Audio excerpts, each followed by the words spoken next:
Hey everyone, welcome to today's episode of Behind the Signs. We are talking to Dave Eames and Ben Wine of Fossil Forge Design from Lee Summit, Missouri. Welcome, guys.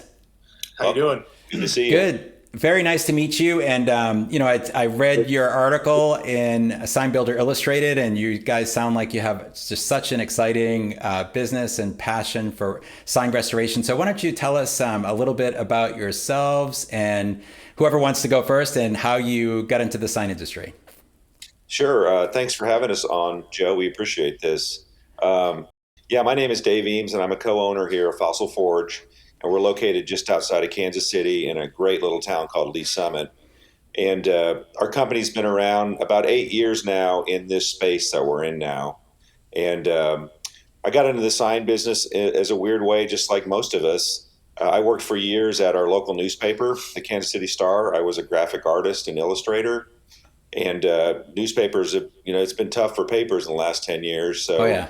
um, I was lucky to be able to make a break from that career and give up the salary and all the good stuff that comes with a solid job, and decided to start my own company here with Ben. But before that, I went to school as an illustrator and graphic artist. So my background is in visual communication, which I feel like has been a huge asset to our company. And Ben? Yeah.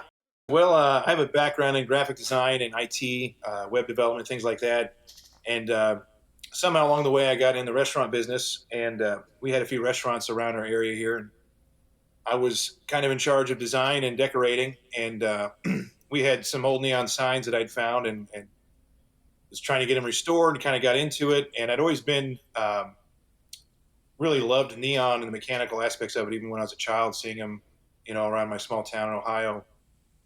So I just kind of fell in love with them, and we had them speckled around town in some different restaurants. And, I kind of wanted to get into the sign industry. So I went downtown Kansas City and begged a shop to hire me, and worked in a few sign shops downtown for 3 or 4 years. And I actually met Dave on one of our restaurant builds, and he was getting ready to open up the shop here. And I came over and we joined up and built a couple signs together. And it's kind of how the shop started. The rest is history. So how did you guys, going through your website and your Facebook page and Instagram page, and of course the article, man, you guys don't do any boring signs whatsoever. Like everything is just really cool. So how did you get into, I guess, becoming such a niche with, restoring old signs? How did that happen for you guys? I'd say it was a combination of a lot of factors. It was, of course, right place, right time for the kind of work we were doing. It was a community that was beginning to embrace that, a business Mm-hmm. community that would hire us to do cool stuff. And the last thing was we just had the right combination of talent, skill, experience, and in some ways naivete in our shop, where we Mm-hmm. just said, let's just do it. But there's a pretty interesting backstory to how we got to the point where we get to make really cool things. And Yeah. part of that was convincing our city council here in Lee Summit, which is a city of 100,000 plus. It's a big Okay. city, sixth largest in Missouri, and it was convincing them that we should get rid of the neon ban, which many cities have or had, Mm-hmm. and allow us to do interesting signage again in our city. Great. That's not an easy thing to do to convince the city council to change code like that. No, but we had a really silver bullet up our sleeve the night of the vote for this. We worked hard on getting our signed ordinance rewritten. And the night of the vote on our city council, we had just installed a neon sign that was outside of the boundaries of where neon was not allowed. Mm. So we just politely told the counselors that night, say, hey, look over your left shoulder. And they could see out the window. And here was this beautiful new neon sign that we had hung across the street, glowing brightly in front of City Hall. And it was a unanimous vote, yes. So Nice. it was pretty cool. That And is great. we do boring signs. They just don't make the website sometimes. So I mean, you gotta pay the bills, right? I mean, I really want to hear some stories of some of your favorite projects because going through the article and of course looking on your social media and all that, it was hard for me to say this one is the best one out of all of them. I'm sure you guys have your favorites, but before we get into that, I'm going to tell you guys a little story. So I owned an electric sign shop, and it was basically we did a lot of boring signs, and it's not that it wasn't great, but we had project managers and graphic designers, and we focused a lot on retail signage and national chain rollouts. But we met somebody in Austin that was opening a bar. If you guys have ever been to Austin, there's historic 6th Street. And so, yeah, so all the signs, a lot of those signs have been there since the 30s and 40s. And so there was a sign called Soho Lounge. And the way the code was in Austin for historic signs is you could restore them in the field, but you could not take them off the building. Once they were taken off the building, they were no longer grandfathered in, so they would have to get a new sign or whatever that met current ordinance. So there was this huge blade sign, Soho Lounge. I mean, really, really cool. And we convinced the city council that if we took it down, we could restore this thing back to absolute, like it was brand new. And so we did a variance, got the sign taken down. They let us do it. We brought it back to the shop, and it was at that point that I realized I think that my business partner must have been a rocket scientist in his previous life, because he came up with the great idea of, because layers and layers of lead paint, I mean just paint, because it was all just hand painted in the field for people that had done restoration work on it in the past. We took a bead blaster to it to get the paint off. It disintegrated the sign. I mean, it cut the sign right in half. It cut the frame. It just fell apart, right? So that poor sign, and I think statute of limitations is up, so I can tell this story. That poor sign was buried in the field in the back of our shop. But we completely rebuilt it like a replica from scratch, and I'm happy to say that was like 15 years ago. The sign still looks absolutely beautiful. I mean, all Matthews paint, aluminum frame, brand new neon. So anyway, that was it. I was out of the restoration business, went back to the channel letter stuff, and I was done. So leave it to the pros. That's what I feel like. Now, does the city know that it's a replica, or did they think it was the original sign? I'm praying that nobody on the city council ever watches this video. For sure. But anyway, so what would you guys? I mean, how do people? I mean, obviously you have this reputation at this point. Are you pretty much like the go-to, company for artistic neon signs and restoration work in your town at this point? I think we've got a reputation for that. Yeah, I mean, we also do a lot of different signs in our community, and what's nice is a lot of our work's probably within 2 or 3 miles of our shop. Ah, nice. Things in Kansas City, and we've done some restorations, a couple hours away and things like that. But primarily, people come in and they've seen something in the neighborhood, or they have a picture from the website, and they want us to do a design for them for their brand. Yeah. That's how it starts. Which I would say in most other shops I've worked in, 90% of the time somebody brings a design to you, you bid it out, you guys build it to their specs. So I think that's what makes us a little bit different. If somebody wants something specific for their brand, something custom. That's cool. So do you guys do a lot of design work up front?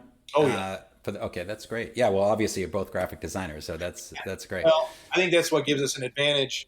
Somebody comes in, they can't really visualize it. We can do something, do a rendering really quick, and kind of show them what it's going to look like in dimension, and that really helps seal the deal generally. Do you guys ever partner with other sign, like say a sign company that I used to own that just doesn't do that kind of work? Do you guys partner with sign companies?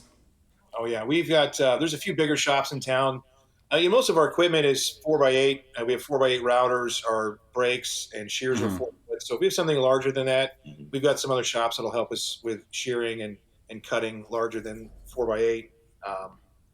We still do a lot of wholesale neon with our neon shop, Gamma Neon, down the street. So we've got quite a few vendors, and I think that's what's important is our core vendors that we use, even our vendors for printing.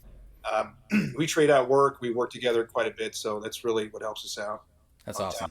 Yeah. In the article, you talked about a few big projects, obviously. What would you guys say was your favorite project, and what were some of the challenges that you had in getting it done? Well, there's probably a handful in the last couple of years that would elevate themselves to a real favorite. It's hard to pick a front runner, but I know for me personally, a couple of years ago, we got to do a project down on Route 66 in Hmm. southern Missouri. And I grew up in Tulsa, Oklahoma, which is a great Highway 66 town. Has Hmm. killer signage, and they're really working hard to make it even better along the old highway. So when we got a call about doing some neon signs for Highway 66 for a business, I mean, I was about as good as it gets. Yeah. So it's a tourist stop called Uranus, Missouri. So it has a very kind of a fun name with all kinds of puns and I was going to say something, but I thought I would leave that to you guys because I saw that in the article, and I was even actually showing my wife last night. I was like, I'm not going to bring that up unless those guys bring it up. no, we enjoyed the heck out of that project. We ended up painting a mural on the side of a building, Hmm. 50 feet long by 25 feet tall, and then we custom built in our shop 8 individual neon signs, some that were animated, that Hmm. went on this wall, and it was essentially a illustrated map of the highway from Chicago to Santa Monica Hmm. and all the cool stuff in between. And I don't know, we had a ball doing that project. It was a bit of a drive for us on the many trips we took to go down there. But man, the night we turned those things on in September, I mean, that was about as good as it gets.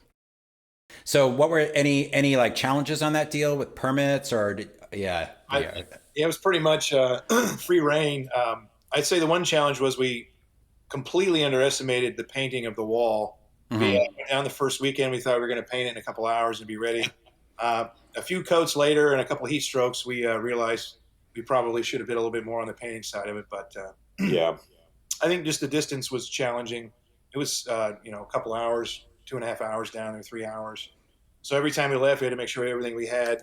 I think we became employees of the Lowe's there in the town, so we yeah, had lots made of several trips. stops there. But We ended up taking down, I think, 90, it was in the 90s, individual pieces of neon, and we only broke two in transport. And one of them was because we stopped at Casey's to get pizza, slice of pizza, and we were horsing around on the back of the truck yeah, and we broke a piece. So I feel pretty good that only two out of 94 or however many pieces we took down there, we only had two casualties.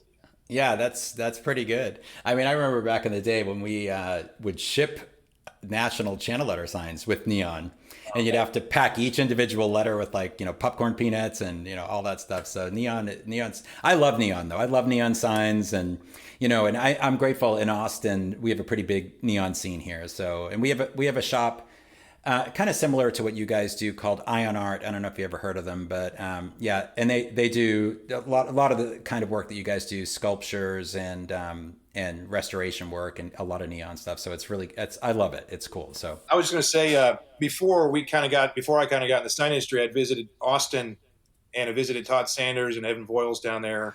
oh yeah, Roadhouse Relics. Yeah, and Yep. those guys were really an inspiration of what we're trying to do here in our community with Yeah. that neighborhood down there. So Yeah. that's Austin is really, I would say, probably one of the biggest towns for the kind of vintage neon scene. Yeah, for sure. Yeah, Roadhouse Relics, Ion Art, and then Neon Cowboy is another one. There's about three or four of them that just completely focus on either neon signs only or restoration of classic signs or vintage signs, I should say. So, well, I think it's really cool that you guys have built your business around that because a lot of sign shops will just jump out there and like, hey, we'll just do anything, and it's great that you guys have kind of are hanging on to the art. Yeah, and I think that's one thing we've discovered definitely in the last 3 or 4 years is we used to do a lot more other non-sign things in our shop because we made the mistake that a lot of young companies do. You take on every job that walks in the door, Hmm. even ones that you may not be that great at. And Hmm. I think that's where we stubbed our toe, skinned our knee, was taking on so much work that really wasn't to the heart of what we do best. Hmm. And over the last 3 or 4 years, we've really shed those type of jobs. We've learned to say no more. Hmm. As a result, not only do I think our work is better, but I can 100% tell you that our lives are better. Yeah. That's good advice because no is a big part of sales. And Yes. I think sign shop owners in particular will tend to want to say yes to everything. And when you get started, I get it. You know, I'm guilty as charged too. You know, but eventually saying no is very profitable. That's for sure. And it sounds like you guys are a small shop, so there's probably I'm sure there's times where you have to really ramp it up and step up and work crazy hours. But it's probably with the kind of work you do, I imagine there's a pretty decent work-life balance there. It really is. And there is only three of us, myself, Ben, and then Remy, who's the young guy in the shop. It's just the three of us. And I kind of like where we're at. You know, Yeah, there's the ceiling we can hit. And I think the ceiling just makes us improve the work that we do. yeah. We're just not crazy interested in being that much bigger. Yeah, that's okay. I think that makes for a successful sign shop. Actually, take it from a guy that had 60,000 square feet and 60 employees. Well, guys, it sounds like your business is really exciting. You get it exactly where you want. What's the future look like for the two of you?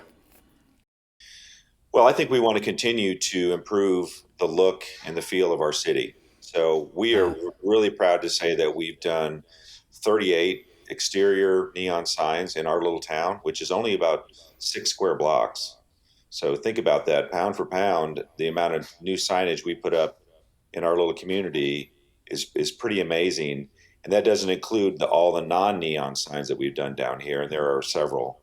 Yeah. So we want to continue to make that better. We are huge advocates of if you can get people and neighbors proud of where you live, they will protect that in a really positive way because the neighborhood then has a lot of meaning to them to show off. They're proud of it. We want to really be the vehicle to help get folks to that point where they love their city as much as anything. I also think, we try and we were talking about this morning on the drive. Every time we do a sign, the next time we do one, we try and make it better. We try and use a different process. We started doing a lot more hand painted now versus vinyl. We did some gold leaf this year, something we never done before.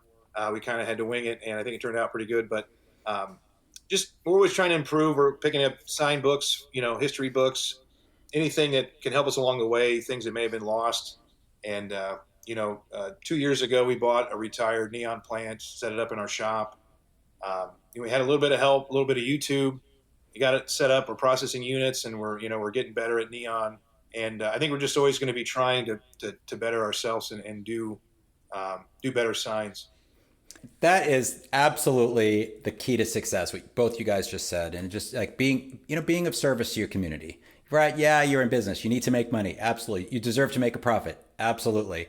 But when you're focused on service in your community, that's a win. It's a win for the business. It's a win for your community. It's a win for everyone. So I appreciate you guys having that advice for all of us. So, well, I want to thank Dave and Ben, Fossil Forge Design. I'm going to put links to the article in the notes so that folks can read even more about you. And if you're ever on Route 66, everyone needs to go check out the Uranus sign.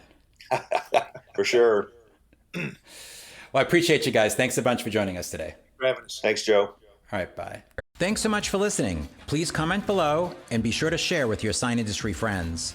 Behind the Signs is provided to you by your friends at Sign Tracker, a cloud-based project management and quoting system for sign shops of all types and sizes. Try it free at sign-tracker.com.